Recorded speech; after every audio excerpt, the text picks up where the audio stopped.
La Internet que soñamos no sé si alguna vez fue realmente factible, déjame que lo diga, pero esa Internet en la que creíamos que todos íbamos a tener acceso a la información que nos apasionaba, íbamos a poder hablar con otros coleccionistas de aquello que nosotros coleccionamos, íbamos a poder educar al soberano, tener mucho más acceso a la información y poder contrastar las operaciones y demás, es la Internet que nos ha dado a los terraplanistas, es la Internet de las teorías conspirativas, es la Internet de los antivacunas, es la Internet de las fake news, es la Internet que puso a Trump en la Casa Blanca, es la Internet que supimos conseguir, es la Internet que muestra algo de lo que somos como humanidad.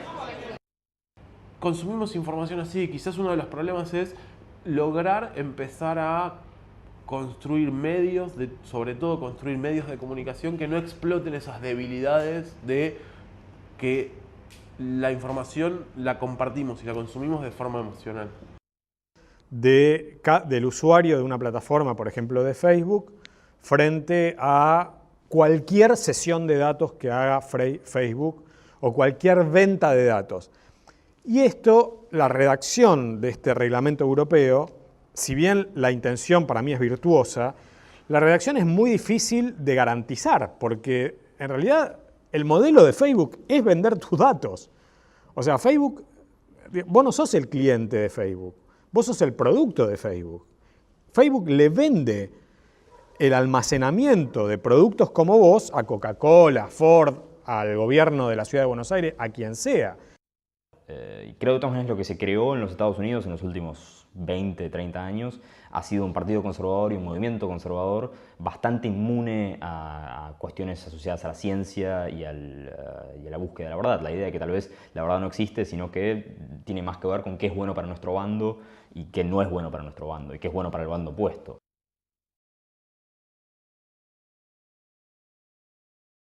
La cuestión de cómo preservar nuestros derechos en el entorno de Internet, donde hay millones de personas usándolos permanentemente, donde hay un desbalance enorme entre la cantidad de plataformas que hay, donde sucede esto, y la cantidad de gente que hay.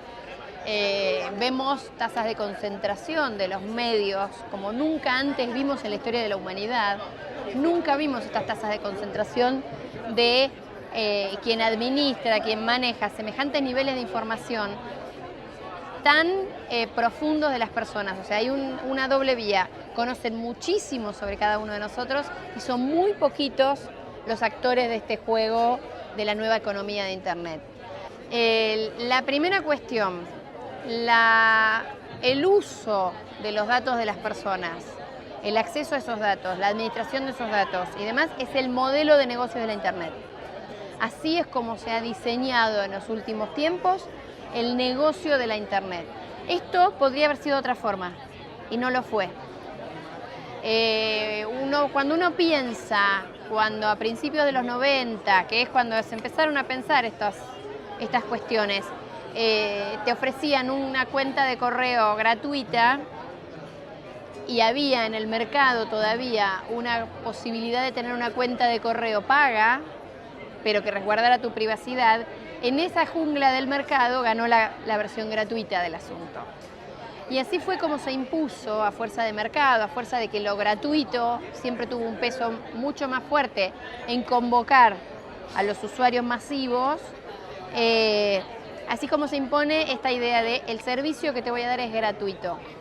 Ahora, habiendo logrado esto, que te den blogs gratis, buscador gratis, lugar de hosting gratis, correo electrónico gratis, mensajería instantánea gratis, llamadas de teléfono gratis y todo gratis, hay un punto donde uno tiene que empezar a mirar cuál es el modelo de negocios de estas empresas que, si uno las mira, muchas tienen en sus arcas y son mucho más valiosas o ganan mucho más que el PBI de países enteros. ¿A dónde está la ganancia de estas empresas? Y acá es donde tenemos que mirar. Este es el modelo de negocios que se impuso en Internet. No es que vino alguien malo y lo impuso, es lo que se impuso a fuerza de cómo funcionó el mercado de Internet, ¿sí? Se impone un modelo en el cual los usuarios no pagamos por determinados servicios pero aceptamos a cambio, muchas veces sin saber, la mayoría de las veces sin saber, el uso de nuestros datos para la segmentación de publicidad, para el profiling y para este desarrollo que ha avanzado enormemente en los últimos años, que tiene que ver con la segmentación de las audiencias. En la economía del siglo XXI, en la economía informacional, los datos son el nuevo petróleo, son el bien más preciado, y la competencia de aquellos que pagan, los que sí pagan, es por tu atención, no es por tu consumo, es por lograr capturar tu atención en un determinado momento cuando vos tenés una enorme cantidad de información disponible, como nunca antes tuviste en la historia de la humanidad, pero no tenés la capacidad de atender toda esa información al mismo tiempo. Lograr que vos priorices esta información por encima de aquella es el objetivo, ya sea en términos de comercializar productos o servicios, como así también de comercializar ideas y candidatos políticos. Las redes son espacios colaborativos en los que hay primero ciertos niveles jerárquicos, no todos los usuarios tienen el mismo peso en relación a lo que opinan, a lo que dicen, no todas las voces valen lo mismo. Esta idea de que las redes democratizan no necesariamente es así o no necesariamente se expresa así, pero sí es cierto que cualquier ciudadano puede ingresar a ellas y dar una opinión como lo podía hacer antes en una plaza. En ese sentido, no sabría decirte, no estoy tan de acuerdo en que las redes fomenten la violencia. Sí, lo que fomentan las redes y lo que en cierta manera fertilizan es que polarizan o permiten más fácil la polarización de las opiniones. Esta idea de segmentar la información de modo tal de construir un mundo apropiado a tu cosmovisión para encontrar el momento más fértil para darte un determinado mensaje que te conmueva. Porque no es que te convenza, es que te conmueva. Hoy día no te quieren convencer de una idea o de un argumento o argumentarte algo para mostrarte que tu posición está equivocada o tratar de ganar tu voto y demás. La reacción que se busca es la emocional.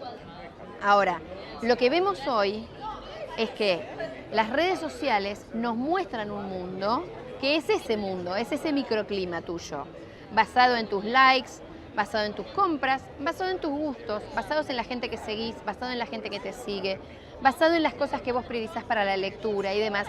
Y lo que está pasando es que tu acceso a los medios está cada vez más cerrado a tu cosmovisión.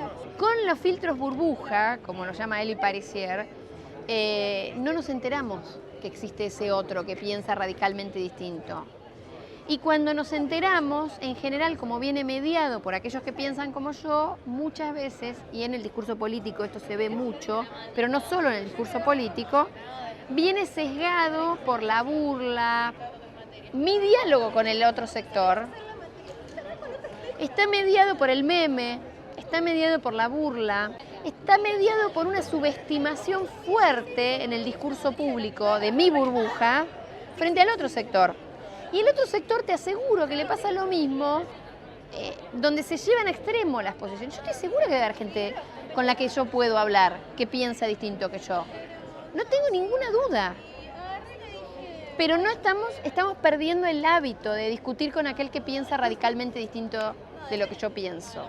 Y las burbujas en las cuales nos movemos, lo único que están haciendo es profundizar esa grieta, extremar las polarizaciones y dificultar la construcción de consensos que nos permitan construir una sociedad plural. Nos vamos a terminar matando si seguimos sin asumir que el otro puede pensar distinto que yo sin ser un tarado, o puede pensar distinto que yo sin ser un corrupto, o puede pensar distinto que yo sin ser un delincuente, o puede pensar distinto que yo sin ser un asesino. Digamos, y que pensar distinto es parte de la vida colectiva. Siempre, digamos, la historia de las tecnologías de la información y la comunicación es una historia en donde los propósitos, llamémosle emancipadores o de mejora de las condiciones de vida, de existencia en general, entran en conflicto con las posibilidades de control. Cada salto tecnológico implicó mayor posibilidad de control y al mismo tiempo ensanchó socialmente la capacidad humana de comunicarse y de informarse. Eso está ahora. Y es verdad que la capacidad de control y de vigilancia, si uno lo quiere mirar desde esa perspectiva, nunca fue tan capilar, nunca fue tan precisa, nunca fue tan eficaz como lo es ahora. Digamos, no lo era con el panóptico. Ahora vos tenés programaciones que te pueden advertir cada vez que una persona cliquea tal página o escucha tal música o escribe tal palabra, vos tenés un sistema de alerta automatizado. Hay que ver si las redes fomentan estrategias de encubrimiento o de acceso a información que antes no teníamos.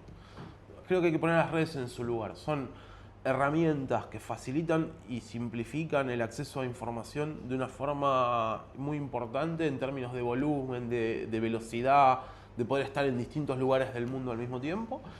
Y obviamente son herramientas que permiten también utilizar estrategias de encubrimiento, de noticias falsas, dedicada a enturbiar o a ensuciar el debate público.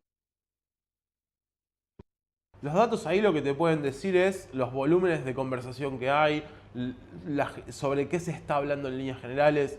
Uno tiende a creer o hacer de su caso un caso universal y uno tiende a hacer de su timeline o de su consumo de redes un caso universal en términos de que todos están hablando de eso. Y la verdad que en líneas generales cada uno se construye un recorrido en redes, una burbuja en la cual se siente cómodo y recibe solamente información que no lo pone incómodo, que no contradice su forma de pensar. Los datos lo que te permiten es analizar todas esas burbujas y empezar a ponderar efectivamente cuál es el peso de las conversaciones. Trump se reconocía mayormente como demócrata antes que como republicano. Era alguien que generalmente ocupaba el espacio político del Partido Demócrata. Creció en Nueva York, un lugar donde el Partido Republicano no es relevante desde hace décadas. Su contacto ahí, una vez que el mundo digital empezó a avanzar, una vez que las redes sociales empezaron a hacer una cosa más grande, empezó a ser a través de gente como Steve Bannon, alguien que manejaba una especie de mundo paralelo de noticias alternativas, en muchos casos, fundada por alguien que se llama Andrew Breitbart. Sí, está solamente en internet, está en caída en este momento, no le está yendo para nada bien. La presidencia de Trump, una vez que, digamos, que debió entrar en contacto con los hechos, empezó a sufrir bastante Breitbart, pero le creó una especie de comunidad online de gente que creía más o menos lo mismo, una especie de nicho para libertarios de extrema derecha, anarcocapitalistas, gente que se considera a sí misma realistas raciales, es decir, la gente que cree que no es posible una democracia multirracial en los Estados Unidos, sino que hay que retrotraer la situación a un balance demográfico manejable para una mayoría blanca permanente. Sí, de dos formas diría que hay cambios. La primera es que, bueno, el presidente ha llevado a cabo un abaratamiento de lo que sería el estatus presidencial. Es algo que se nota no solamente a través de los tweets, por supuesto, pero que, digamos, tener un presidente que despide gente a través de Twitter, que hace comunicados oficiales a través de Twitter, que, digamos, que establece política a través de Twitter, es algo que, digamos, él lo llaman presidencial moderno. No, creo que la mayor parte de los observadores dirían que no es algo que es particularmente útil para los Estados Unidos. Por otro lado, existe la posibilidad de que cosas que el presidente ha dicho en Twitter se utilicen en juicios o se utilicen en investigaciones del Congreso y los que gustan de un nivel de ironía, recordemos que buena parte de la campaña presidencial de 2016 se basó alrededor de que Hillary Clinton no manejaba la información de forma segura, que era una persona que había tenido un servidor de mails privado y que consecuentemente eso había puesto la seguridad de los Estados Unidos en riesgo.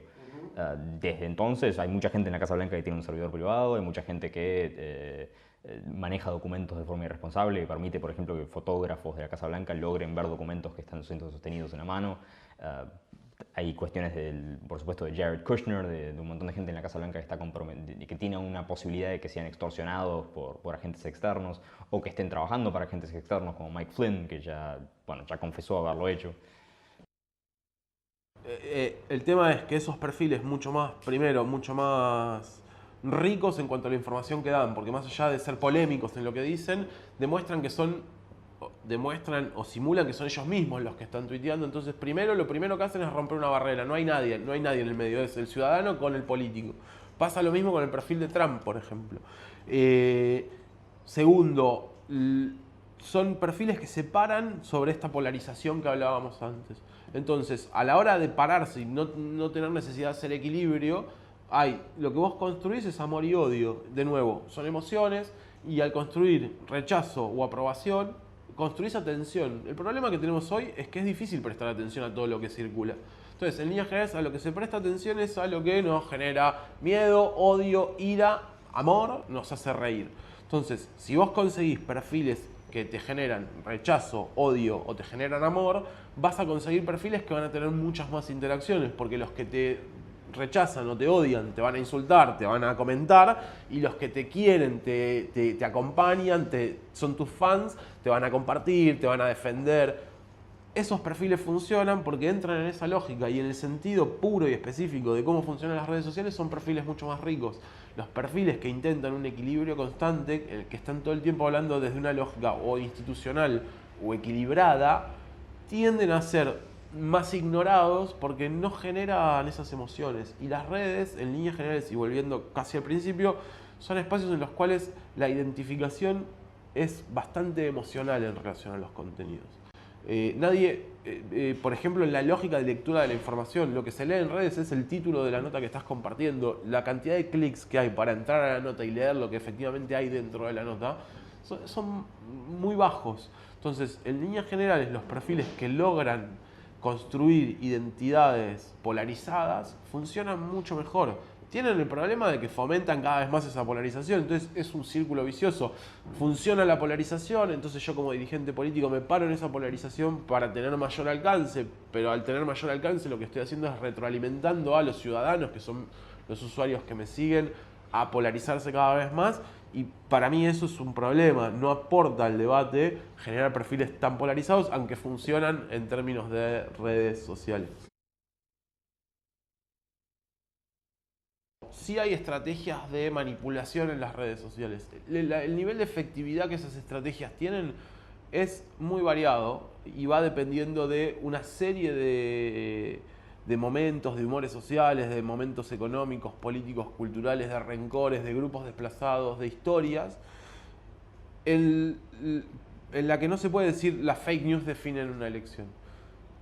En Estados Unidos las fake news no definieron una elección. La elección se definió producto de una historia reciente económica, un presente migratorio, cultural, político, en el que se utilizaron estrategias de análisis de datos, de minería de datos y estrategias de información falsa para intentar explotar miedos de determinados segmentos de la sociedad. Esos miedos y esa forma de explotarlos pueden haber tenido un peso en la elección, pero no es que hicieron ganar a Trump. Pero lo que sí sucede es que en elecciones cerradas, en elecciones reñidas, en elecciones parejas, obviamente el aporte que pueden tener este tipo de estrategias de campaña sucia puede llegar a ser definitorio. Influye, no necesariamente es algo que es decisivo en las elecciones. Creo que en buena medida en beneficio para esa empresa y en beneficio para un montón de empresas que se han algo parecido, la mayor parte de ellas te van a decir que son influyentes y que son decisivas precisamente para vender su producto. Creo que son un factor, creo que proveen de buena información a los candidatos, y creo que de vez en cuando pueden servir para, tal vez en una contienda muy, muy competitiva, hacer, digamos, valer su peso a favor de uno de los candidatos. No son algo, de todas maneras, que sea muy, muy decisivo en la mayor parte de las elecciones. Y por otro lado, bueno, lo que se discute con Facebook, hay una coalición de miembros de ambos partidos en Estados Unidos que están intentando regularlo como un monopolio, esencialmente decir que Facebook y Google y un montón de otras redes sociales son un monopolio, son parte del foro público y ya no funciona la vida social de las personas sin que estén reguladas. Si es que eso llega a funcionar, no sabría exactamente decirte qué es lo que piensan hacer con eso. Probablemente tener un control mayor de la toma de decisiones dentro de la empresa, qué cosas se pueden hacer con la información y qué cosas no, poniendo tal vez interventores, un conjunto de interventores federales dentro de eso. Creo que ha creado un electorado irresponsable y un partido político irresponsable en los Estados Unidos. Ha modificado lo suficiente al Partido Republicano como para que sea un partido que no está dispuesto a ser guardián de las instituciones, un partido de la ley del orden peleado con la ley del orden, peleado con el FBI, peleado con las instituciones que se dedican a la defensa del país. En sí ha creado una democracia bastante frágil en los Estados Unidos y ha puesto al Partido Demócrata en la incómoda posición de ser el guardián de las instituciones, de ser el único partido político interesado en que las reglas se mantengan y simultáneamente un partido político con intereses propios. Si es que esto es sustentable, si es que esto puede continuar con solamente un partido político responsable en un bipartidismo, es bastante difícil de predecir, pero diría que los signos no se ven muy alentadores por ahora. Yo te diría entonces que sí, que tienen efecto, más que nada en la cultura política de uno de los partidos. Cómo desactivar todo eso, cómo, no sé, cómo detener la espiral de cómo detener la progresión de cada vez más extremismo y cada vez más recompensa por ese extremismo, es mediante tal vez un castigo en las urnas, o bueno, una división del Partido Republicano en facciones tal vez un poco más razonables y menos razonables. Y después volviendo al consumo emocional de la información, lo que pasa es que en líneas generales los usuarios tienden a compartir y a bien recibir información que está de acuerdo con lo que ellos piensan. Entonces, no importa tanto los hechos o lo que sucedió, sino que importa que la historia que te están contando, el relato que te están contando, coincida con lo que vos pensás. Consumimos información así y quizás uno de los problemas es lograr empezar a construir medios, sobre todo construir medios de comunicación que no exploten esas debilidades de que la información la compartimos y la consumimos de forma emocional. Bueno, un troll es un perfil en redes sociales digitales que acosa, que hostiga, que agrede, con el objetivo de cambiar el tema de conversación. Una cosa es discutir incluso en términos vehementes, provocadores, recurrir al insulto, forma parte de la discusión pública, obviamente. Pero no estoy hablando de eso, estoy hablando de amenazas de muerte, estoy hablando de acusaciones graves. Los trolls además pueden ser obviamente personas físicas, en el sentido de personas humanas, con nombre y apellido, identificadas. Y también pueden ser cuentas anónimas, puede ser un seudónimo, puede ser una cuenta semi-automatizada, que a veces la desautomatizo y escribo alguna cosa, a veces la tengo más automatizada y le hago retuitear a algunas cuentas que me interesa que tengan más volumen de datos. Básicamente el troll es eso, es una especie de patobica, de patotero virtual cuya función es alterar la conversación pública, ¿no? E insisto con el tema de que eso no tiene nada que ver con discutir en términos cáusticos. En la Argentina lo que el informe de Amnesty revela es que efectivamente hay ciberataques, que hay cibertropas, que esos ciberataques están organizados, que esa organización requiere de un nivel de recursos que no tiene solo un individuo, que pueden tener muchos individuos, que puede tener una organización política o social, pero que escapan al poder de un individuo, porque en esos ciberataques que el informe documenta participan muchas cuentas automatizadas, lo que se llama bots, robots. Participan una cantidad importante de trolls, algunos de los cuales tienen una actividad que es totalmente extraordinaria, es decir, que sale de lo ordinario, por ejemplo, en la cantidad de retweets o de tweets que mandan por hora. O sea, es a veces humanamente imposible mandar tal cantidad de tweets en una hora por su actividad en las horas nocturnas, donde por lo general decae el flujo de comunicaciones en la red social porque la gente duerme. O sea, por una cantidad de indicios y además porque hemos hecho el análisis del contenido de los tweets que se mandan. Lo que el informe documenta es que hay efectivamente ciberataques y hay cibertropas. Dicho esto, el informe, porque Amnistía Internacional es una organización de derechos humanos, interpela al Estado para que le garantice a quienes difunden información que puede ser crítica ocasionalmente, porque el informe de Amnistía trata de una serie de periodistas que no son nítidamente críticos al gobierno, al contrario, uno podría decir, algunos de ellos, algunos bastante claramente pro gobierno que antigobierno. Y sin embargo, cuando Nelson Castro dice que Elisa Carrió se fue de pista cuando en el debate de candidatos en la ciudad de Buenos Aires dice que Santiago Maldonado puede estar en Disney, bueno, salen los trolls a matar a Nelson Castro. Es una obligación del Estado garantizar que esa crítica pueda realizarse. El problema no es el periodista notorio. El problema es que ese es un caso aleccionador, disciplinador para el resto. Porque si a este, que es famoso, que es importante, lo salen a matar así, a mí me inhiben. O sea, inhibe el debate público. El tema con las amenazas públicas y el tema de criminalizar la crítica es que disciplina al conjunto social, no disciplina solo al notorio, que puede o no que lo discipline. Hubo un periodo, por ejemplo, en la historia de la televisión en los Estados Unidos, en los cuales también había 2 o 3 canales. Creo que la mayor parte de los países tuvieron un periodo histórico así. Y la Comisión Federal de Comunicaciones que incorporó las regulaciones respecto de eso es una que tuvo bastante peso en lo que se podía mostrar, lo que no se podía mostrar y cómo se podía contar las noticias en los Estados Unidos. Había un mandato hasta cierto tiempo atrás en lo cual si tenías una cobertura política, por ejemplo un debate político o algo por el estilo, tenías que sí o sí presentar ambos lados. No podías simplemente presentar uno como hace Fox todas las noches o como hacen los programas más de izquierda de MSNBC. Esa regla es la que, por ejemplo, no permitió que hubiera debates en los Estados Unidos más allá del de Nixon y Kennedy, precisamente porque no se podía mantener la paridad de tiempo entre un candidato u otro sin que ambos se comportaran muy bien. Ese tipo de reglas tal vez son obsoletas, no se pueden hacer cumplir hoy en día con la capacidad de simplemente trasladar la información a YouTube, por ejemplo, para un debate, pero digamos, sí indica que el precedente como para regular Facebook o regular cualquier otra red social está en otras cosas, si es que la legislación para eso se adecúa o directamente se lo permite por reinterpretación. Si es que pasa, bueno, eso dependerá de la realidad política de cada momento. Lo que sí podría decirte ahora mismo es que en 2018 y desde 2016 en particular, hay mucha gente bastante enojada con Facebook y con su...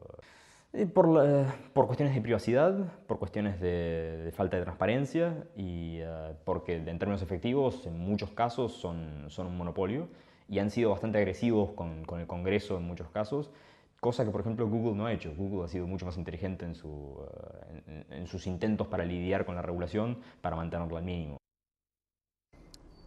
Hay un reposicionamiento de esos medios.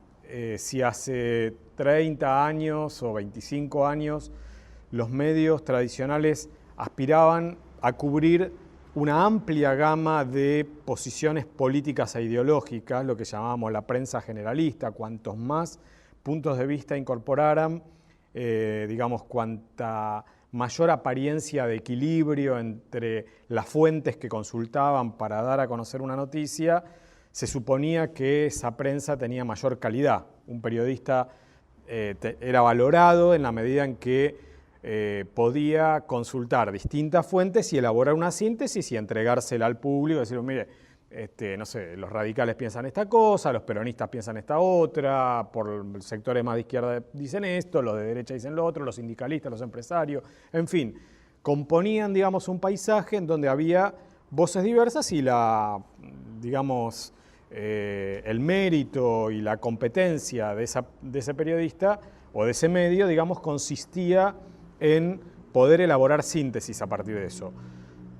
En los últimos años, los medios de comunicación en la Argentina y en otros países también renunciaron a esa pretensión generalista. O sea que hoy por hoy uno tiene medios de comunicación que son prácticamente voceros de una posición bastante nítida. Es difícil como lector, como público, como audiencia, no saber para qué lado patea el medio que uno consume. Y en ese sentido hay una especie de refuerzo de los juicios o prejuicios, de las posiciones políticas e ideológicas que uno tiene como público en la elección del medio que adopta. Y con esto lo que quiero decir es que los medios han adoptado una función de refuerzo de juicios, prejuicios, de nociones o prenociones que tienen segmentos de la población, alientan la polarización. Los propios periodistas te dicen, como por ejemplo conductores televisivos o radiales, te dicen, la macana dice es que si yo intento hoy hacer un ensayo de equilibrio en la presentación de noticias, me quedo sin público, no garpa, digamos, ¿no? O sea, lo que garpa es la polarización. Yo creo que hay una diferencia entre medios serios anglosajones y medios latinos. En medios latinos, el diario El País, quiero decir, la edición que tiene el diario El País, la política editorial, el posicionamiento editorial frente al proceso independentista catalán, te puede o no gustar el proceso independentista catalán, pero seguro que no lo trata con rigor informativo, no lo trata con rigor informativo, lo trata desde las vísceras. El sesgo que tiene la prensa popular inglesa o el periodismo o los medios estadounidenses más identificados con el Partido Republicano y con Trump, bueno, no están tan lejos del tratamiento carente de rigor informativo que tienen los medios en la Argentina. Ahora, es otra la cuestión de la construcción de noticias para hacer operaciones, la construcción, el famoso tema que hoy está muy en boga y los que trabajamos en este campo estamos así como viendo pasar por todos lados, la preocupación por los fake news, el fenómeno de fake news. Se piensa mucho que gracias a el perfilamiento y la fake news se logró posicionar a Trump en la Casa Blanca, o el triunfo del Brexit en Inglaterra, o cuestiones que tienen que ver con volcar la voluntad ciudadana en favor de un candidato o de otro en una contienda electoral. Como fenómeno, digamos, nunca hemos tenido en Estados Unidos, creo que nunca hemos tenido una sociedad siquiera, en la cual la falsa información no haya estado presente en algún grado. Y creo que de todas maneras lo que se creó en los Estados Unidos en los últimos 20, 30 años ha sido un partido conservador y un movimiento conservador bastante inmune a cuestiones asociadas a la ciencia y a la búsqueda de la verdad. La idea de que tal vez la verdad no existe, sino que tiene más que ver con qué es bueno para nuestro bando y qué no es bueno para nuestro bando y qué es bueno para el bando opuesto. La cuestión de fake news es un problema muy serio, con una solución muy difícil, porque las soluciones que se están barajando en general o son muy complejas de implementar. Si la solución es simple, si viene alguien con una solución simple al problema de fake news, desconfíale. Si viene alguien y te dice las plataformas tienen que tener un rol en el control de la circulación de fake news, ahí es donde yo tiemblo. Porque eso parece una solución simple, decir, bueno, a ver, Facebook debería limitar la circulación de fake news, o Google debería ponerle límites a la circulación de fake news. Ahí tenemos un problema, porque ¿quiénes son estos actores para dirimir qué es verdad y qué es mentira? Bastante poder tienen ya como para darles más poder en una disquisición que hace al acceso a la información y a la libertad de expresión. Es polémico lo que estoy diciendo, porque sin dudas hay una cuestión ahí de, bueno, las plataformas algo tienen que hacer. Esta es la primera cosa que uno le surge, dice, esto se distribuyó por el Facebook y Facebook no hizo nada. ¿Qué debería hacer Facebook?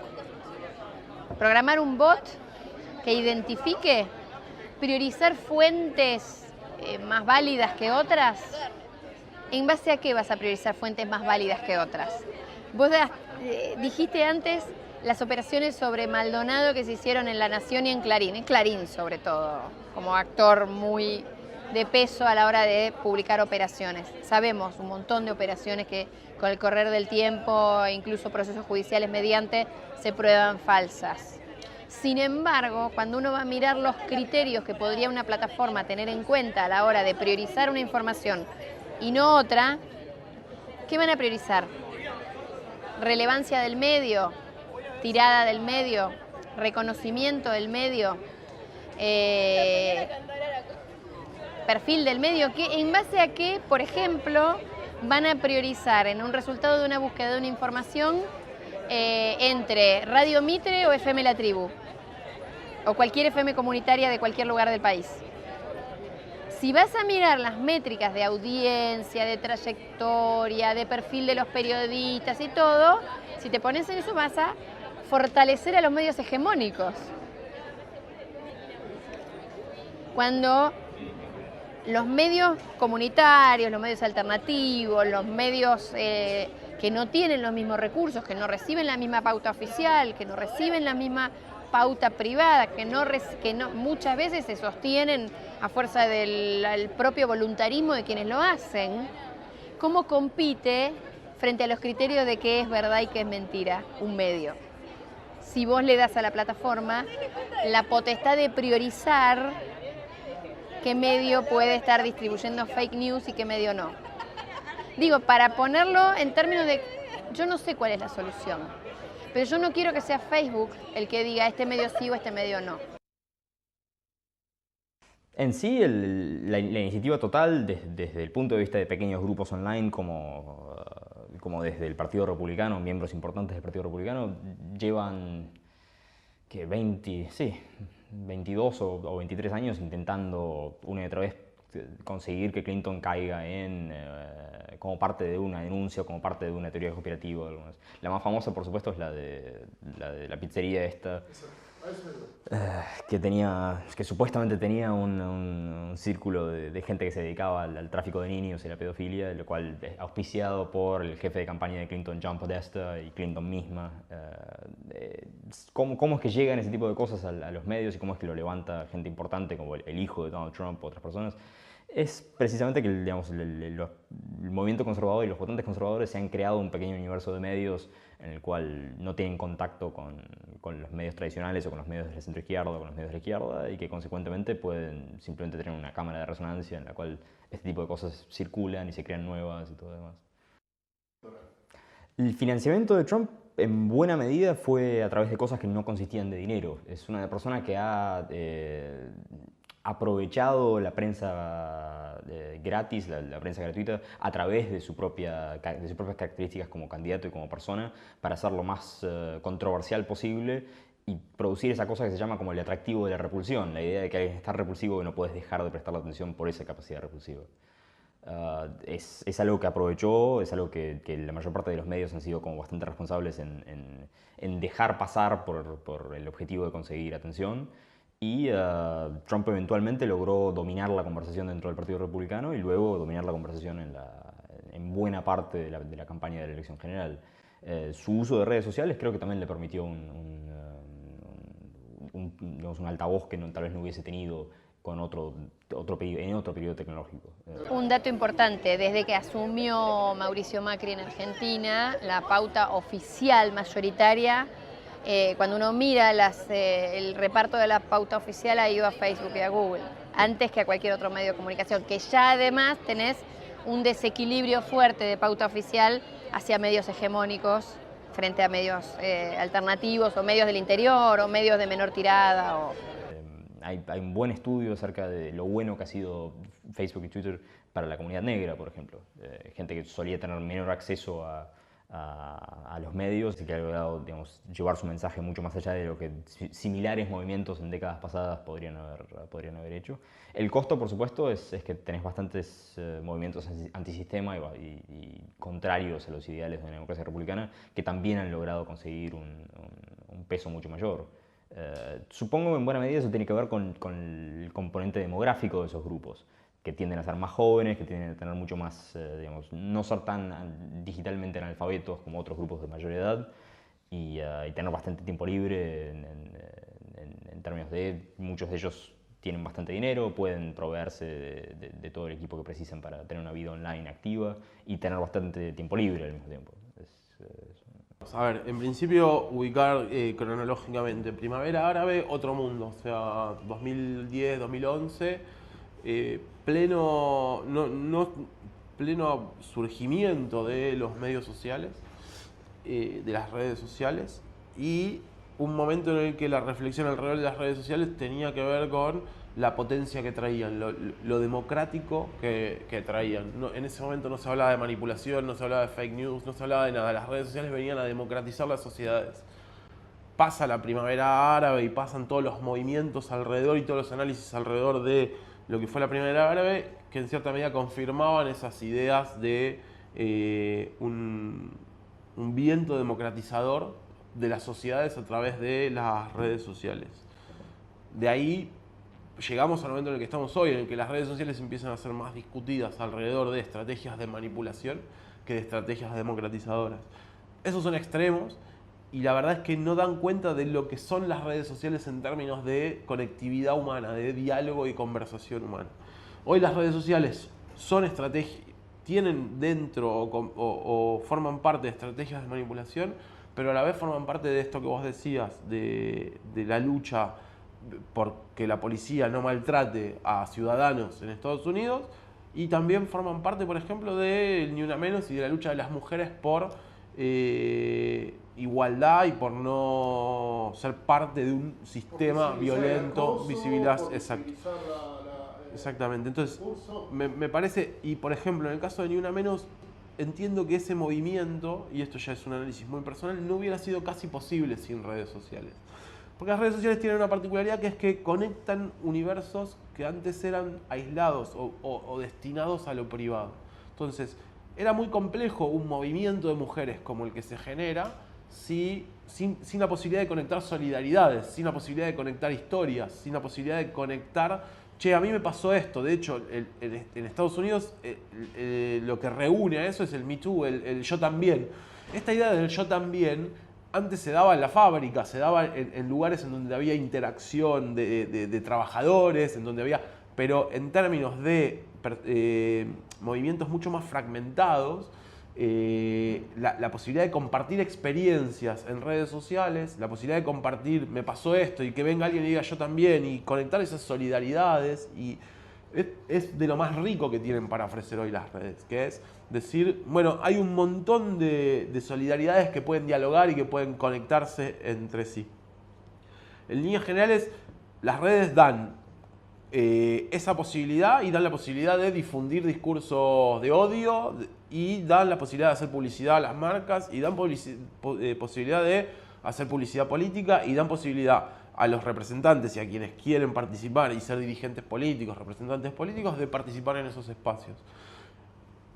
El cómo se usan eso como para tratar de cerrar en función de estas preguntas más masivas depende mucho de la capacidad que tengan esos espacios políticos, primero de representar lo que sucede no solo en las redes, sino en la sociedad, y después qué tan atrevidos sean, qué tanto riesgo decidan asumir.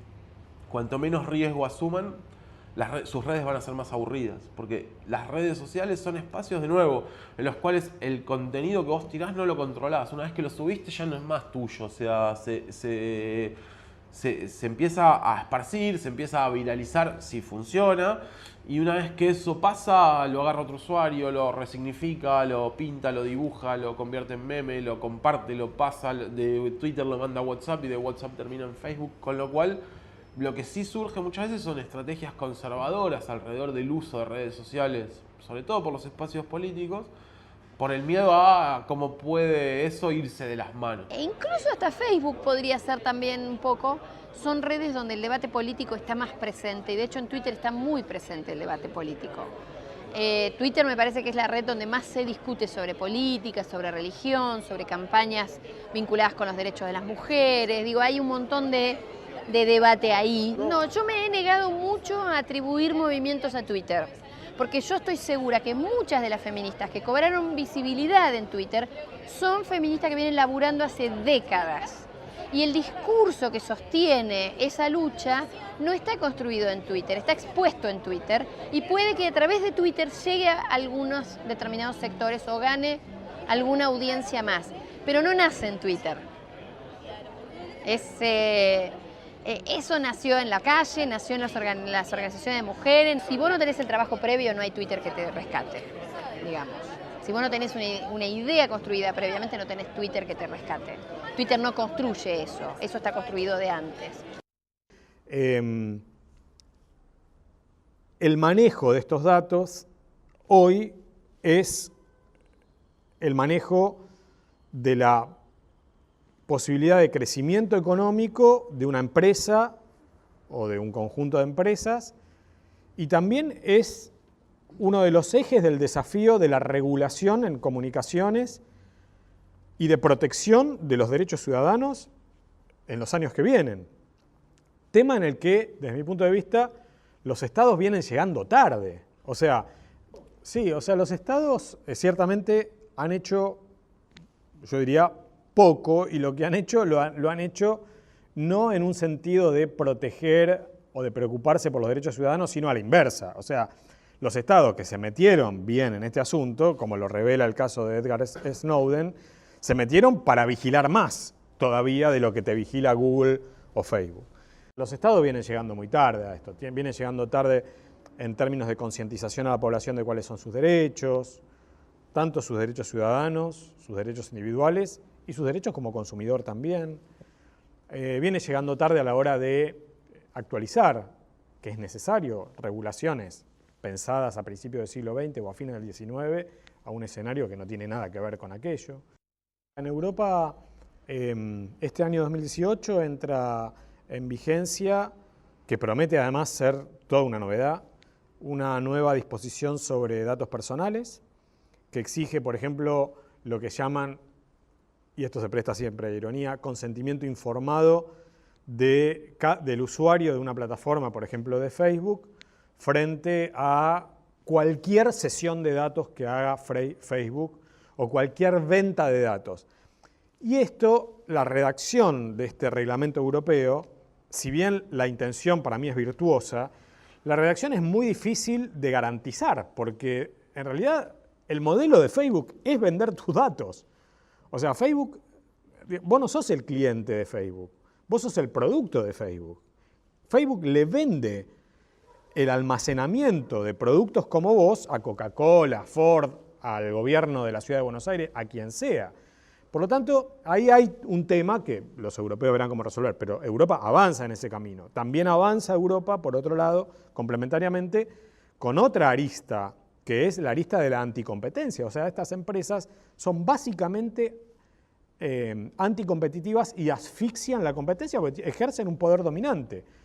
Por supuesto que tanto desde el punto de vista de defensa de la competencia económica, llamémosle, como de protección de los ciudadanos, derecho, lo que en Europa mal se llama derecho al olvido, es decir, el derecho a ser deslinkeado, digamos, cuando hay efectivamente una demostración de que se trata o de información falsa o de información que puede comprometer, digamos, tu desarrollo laboral, personal, lo que sea, ¿no? Así que Europa avanza en este camino. Veremos si otras regiones del mundo toman el ejemplo. Recordemos, Estados Unidos tiene una población, un electorado, es decir, una población que vota, que es proporcionalmente menor a la cantidad de ciudadanos que tiene, más o menos en alrededor de la mitad. La mitad de la gente vota, la mitad de la gente no vota, tal vez un porcentaje mayor de vez en cuando, un porcentaje menor de vez en cuando. Hay un montón de ONGs a favor del voto. En Argentina uno cumple 18 y es automáticamente registrado como votante por parte de una entidad de gobierno de la cual ni siquiera te enterás. Vos vas y figurás en el padrón automáticamente. Inclusive si te registras antes, cuando tenés 16, podés registrarte y votar. En Estados Unidos no, tenés que registrarte como parte de un proceso, tenés que presentar documentación, a menudo los lugares donde tenés que presentarlos quedan lejos. Está todo diseñado a propósito, pero de forma digamos, no explícita, para conseguir que ciertas porciones de la población no voten, los pobres, los jóvenes, etc. No, esto acá no pasa porque tenemos voto obligatorio, porque hay algo que a mí me parece que es interesante, que es la idea del voto obligatorio, que todos vamos a votar y todos estamos en el registro de votantes, que es el padrón electoral. Sí, un punto de ataque, el tema del registro de votantes es un punto de ataque serio. porque además vos no solo podés borrarte, te puedo borrar del registro de votantes, sino que además puedo atacar una determinada jurisdicción donde yo sé que todos los votantes que van a ir al registro van a tener una tendencia o la otra, entonces ataco eso para desincentivar el registro de votantes en una determinada población. Eso también pasó. El voto electrónico, tal como lo quieren imponer en Argentina, se usa solamente en 3 países: India, Brasil y Venezuela. El sistema que quieren poner acá, si tenemos que hacer un paralelo con estos 3 casos, se parece más, el más parecido es a Venezuela. El tema de voto electrónico tiene muchas implicancias. La primera implicancia que tiene es que es una forma de obturar un derecho fundamental que tiene la ciudadanía. La ciudadanía en Argentina no solo tiene el derecho de votar, que es un derecho fundamental reconocido en la Constitución, el derecho a elegir a sus representantes, sino que además tiene la responsabilidad y el deber de ser quien controla la elección. En Argentina el sistema electoral es controlado por el ciudadano, con esa enorme cantidad de miles de personas que un domingo de elecciones va a ocupar un cargo como autoridad de mesa por carga pública y o voluntariamente como fiscal de un partido político. Ese es el primer derecho que nos quitan, el derecho y la responsabilidad de auditar la elección. Y lo tercerizan en una empresa privada o 2 personas que van a hacer una auditoría. Cuando uno habla del derecho al voto, hay 3 cosas, 3 aspectos que un sistema electoral tiene que cuidar de manera muy estricta: el secreto, la integridad del voto y la transparencia del sistema. Son las 3 patas que tiene que tener un sistema electoral. Cuando vos planteas un sistema electoral, ya sea con boleta única en papel, con papeleta partidaria, con elecciones directas o con colegio electoral indirecto, el sistema político y el sistema electoral que vos quieras. Cualquiera sea, tiene que respetar estas 3 cuestiones porque esos son los derechos políticos fundamentales del ciudadano. El secreto, que tu voto sea contado efectivamente como fue emitido, que nadie te cambie el voto en el camino, y que el sistema sea transparente para que estén equilibradas las reglas de juego y la sociedad pueda confiar en el sistema electoral. ¿Sí?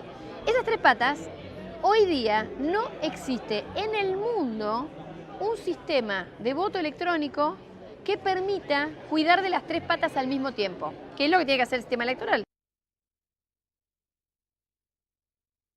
Sí, yo creo que vamos efectivamente a un escenario, incluso ahora se habla, viste, del 5G, que es la Internet de las cosas, digamos.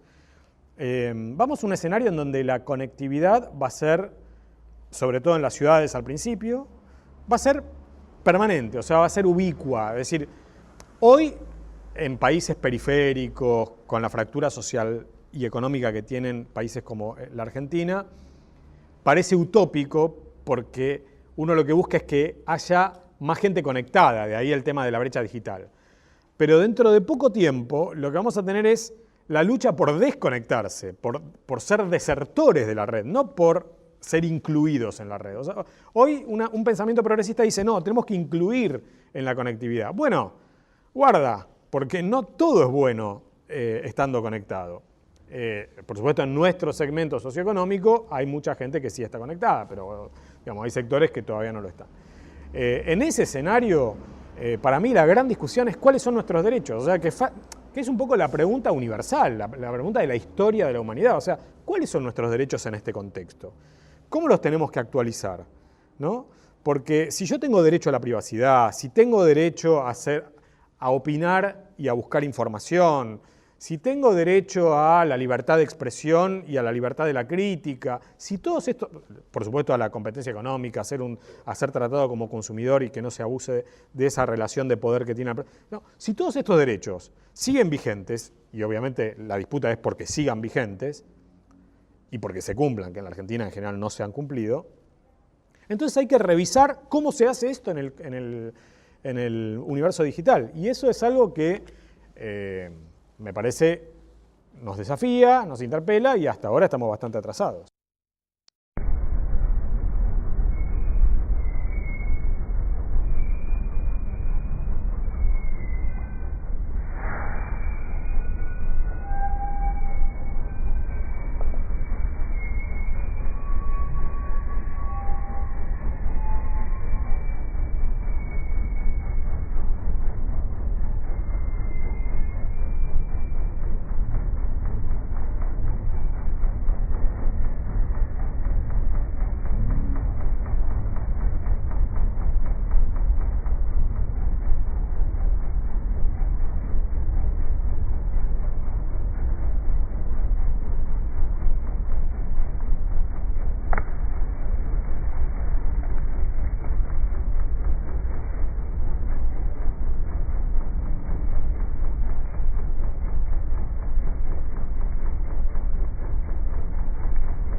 Ay, chicas.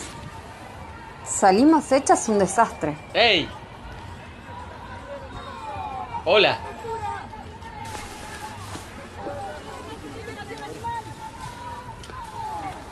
No, pará, Germán. No podés sacarnos fotos si nosotras no queremos.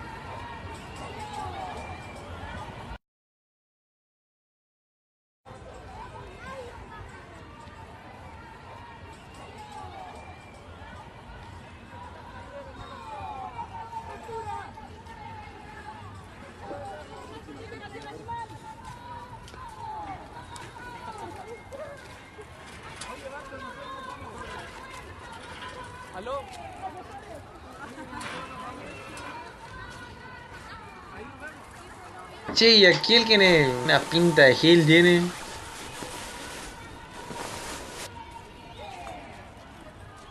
Me parece que no es tan gil, ¿eh?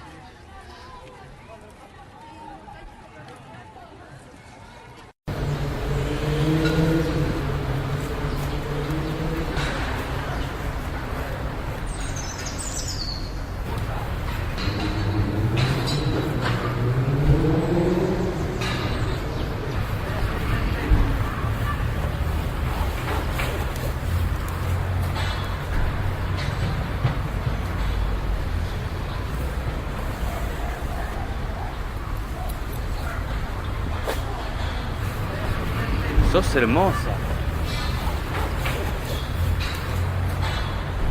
¿No me pasás tu clave de Facebook? No, de ninguna manera.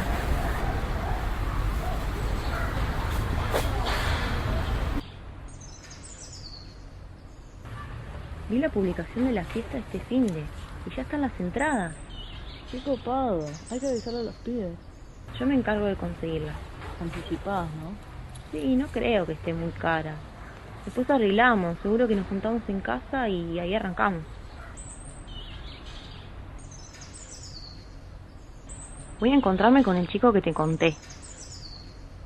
Pero, si no lo conoces. Sí, lo conozco. Me mandó esta foto y estuvimos chateando un montón.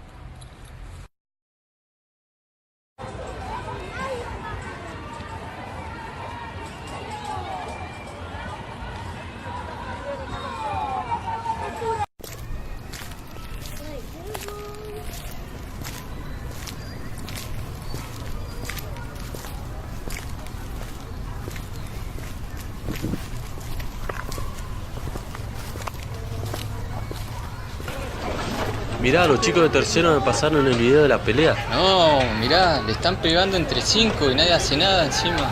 ¿Te lo paso? No, no seamos cómplices. Hay que denunciar esto.